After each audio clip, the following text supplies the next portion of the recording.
Langit sore menggantung redup di atas desa kecil itu.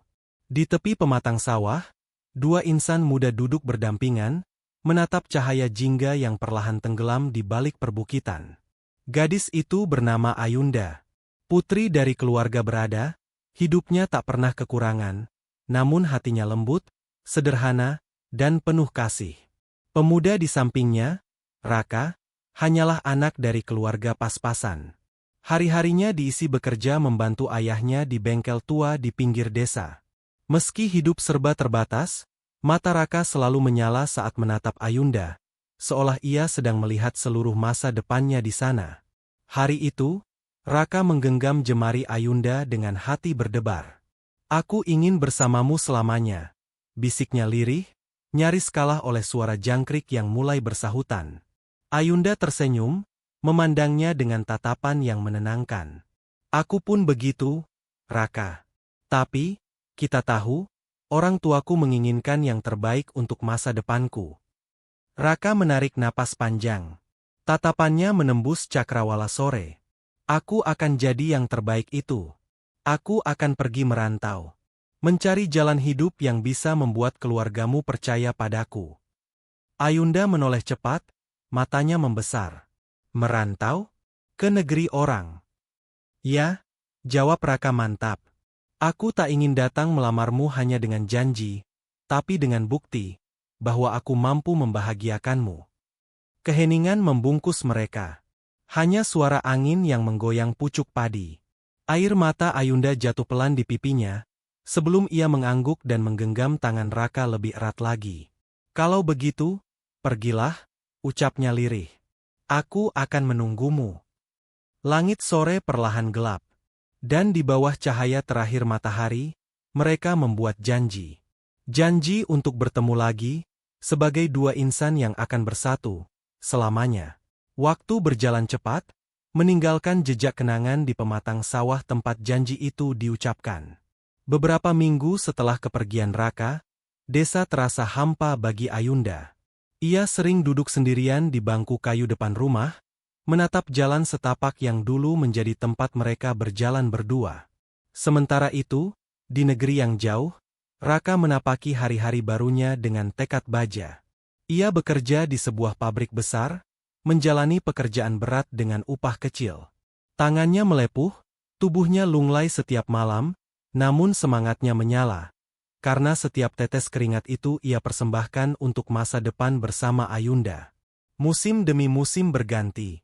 Hingga suatu malam, suara sirene meraung menembus langit. Raka terbangun oleh teriakan panik dari luar asrama pekerja. Api menjilat dari arah pabrik, membara begitu cepat, menerangi langit malam seperti neraka yang terbuka. Tanpa pikir panjang, ia berlari, mencoba membantu teman-temannya keluar dari kobaran. Asap hitam menyesakkan dada, panasnya membuat kulitnya perih seperti terbakar. Beberapa berhasil diselamatkan, namun puluhan lainnya lenyap ditelan api. Di tengah kekacauan itu, ponselnya yang sedang terhubung ke charger ikut terbakar. Semua kontak, semua pesan, semua jejak yang menghubungkannya ke kampung halaman, hilang tanpa sisa. Saat api padam, hanya puing-puing hangus yang tertinggal. Dan sejak malam itu, dunia Raka menjadi sunyi. Tak ada jalan untuk kembali mengabari. Tak ada satupun yang tahu bahwa ia masih hidup. Hari-hari berlalu tanpa kabar, tanpa suara, tanpa satupun tanda dari Raka. Ayunda menunggu, awalnya dengan harap, lalu dengan cemas, lalu dengan rasa takut yang tak bisa ia jelaskan. Setiap pagi ia menatap layar ponselnya, menunggu pesan yang tak pernah datang. Setiap malam ia duduk di jendela kamarnya, menatap langit yang sama, membayangkan Raka memandang bintang dari tempat jauh di seberang laut. Bulan pertama, ia masih yakin Raka akan pulang. Bulan ketiga, kekhawatiran mulai menggigit. Tahun pertama, hatinya mulai retak. Namun ia tetap menunggu, karena janji itu pernah terdengar begitu pasti. Lalu waktu berjalan lebih cepat dari air mata. 7 tahun berlalu, dan keheningan itu tetap utuh. Tak ada surat, tak ada pesan, tak ada Raka. Ayunda mulai belajar tersenyum kembali, meski setiap senyum terasa asing di wajahnya sendiri. Dan di saat ia mulai bisa berjalan tanpa bayangan Raka, seseorang datang membawa masa lalu yang lain. Seorang teman lama dari masa sekolah, pria tenang yang dulu hanya pengagum diam, kini berdiri di hadapannya membawa cincin. Ia berkata ingin menjaga Ayunda, menghapus luka yang terlalu lama ia simpan sendiri. Keluarga menyambutnya dengan hangat. Ayunda hanya diam, hatinya masih ragu, namun bibirnya mengangguk pelan. Mereka pun bertunangan. Tanggal pernikahan ditetapkan. 3 bulan dari hari itu, Ayunda akan mengenakan gaun putih, tanpa Raka di sisinya. Hari-hari menjelang pernikahan berjalan cepat, seperti lembar kalender yang beterbangan ditiup angin. Gaun pengantin Ayunda telah dipilih, undangan mulai dicetak, dan rumah keluarganya dipenuhi tawa persiapan.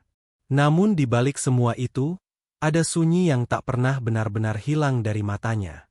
Waktu pernikahan tinggal sebulan ketika kabar itu datang.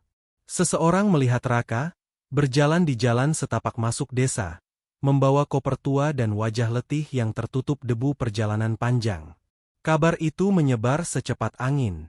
Ayunda berdiri kaku di beranda saat melihatnya dari kejauhan. Langkah Raka berat, tapi matanya masih membawa cahaya yang sama seperti dulu, cahaya yang pernah ia tunggu bertahun-tahun. Raka kembali, dengan tangan kosong, tapi hati yang penuh harapan. 8 tahun ia bertahan di negeri orang, berpindah dari satu pekerjaan ke pekerjaan lain, jatuh bangun, menahan lapar dan rindu, hanya demi satu tujuan. Untuk kembali, melamar Ayunda, dan membangun rumah bersama. Namun dunia runtuh saat ia mendengar kabar dari bibir tetangga, bahwa Ayunda telah bertunangan, dan pernikahan mereka tinggal menunggu hitungan minggu. Dadanya seakan diremas tangan tak terlihat. Kakinya lunglai. Hatanya retak, seperti kaca yang pecah dalam diam. Raka berdiri di depan rumah Ayunda, tapi langkahnya berhenti di ambang pagar. Ia ingin memanggil namanya, tapi suaranya terkunci di tenggorokan. Air matanya jatuh, membasahi tanah kampung yang dulu ia impikan menjadi tempat mereka membesarkan anak-anak kelak. Dan di balik jendela, Ayunda hanya berdiri kaku, menatap sosok yang dulu pernah menjadi seluruh dunianya. Sekarang berdiri di luar, sebagai orang asing yang datang terlalu terlambat. Sejak hari itu, Raka menghilang dari pandangan mata Ayunda.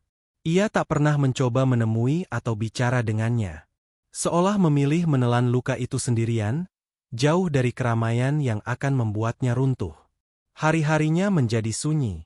Ia berjalan menyusuri pematang sawah yang dulu penuh tawa mereka, kini hanya ada suara angin dan bayangan kenangan. Setiap malam ia menatap langit, berharap bisa kembali ke masa ketika janji mereka masih utuh, sebelum waktu mengikisnya habis. Ayunda, di sisi lain, terus menjalani hari-harinya menjelang pernikahan. Gaun putih itu kini tergantung di kamarnya, mengawasinya dalam diam seperti hantu masa depan. Ia belajar tersenyum saat tamu datang memberi selamat, meski di sudut hatinya, masih ada ruang kosong yang tak pernah terisi lagi. Hari demi hari, bulan demi bulan, mereka berjalan di dua dunia yang tak lagi bersinggungan. Namun luka yang mereka tinggalkan di hati masing-masing tetap hidup, seperti bara kecil yang tak pernah padam. Raka tak pernah benar-benar melupakan Ayunda. Dan Ayunda tak pernah benar-benar bisa berhenti mencintai Raka. Mereka hanya mengerti satu hal, bahwa tidak semua cinta yang diperjuangkan dengan seluruh jiwa akan berakhir dengan kebersamaan.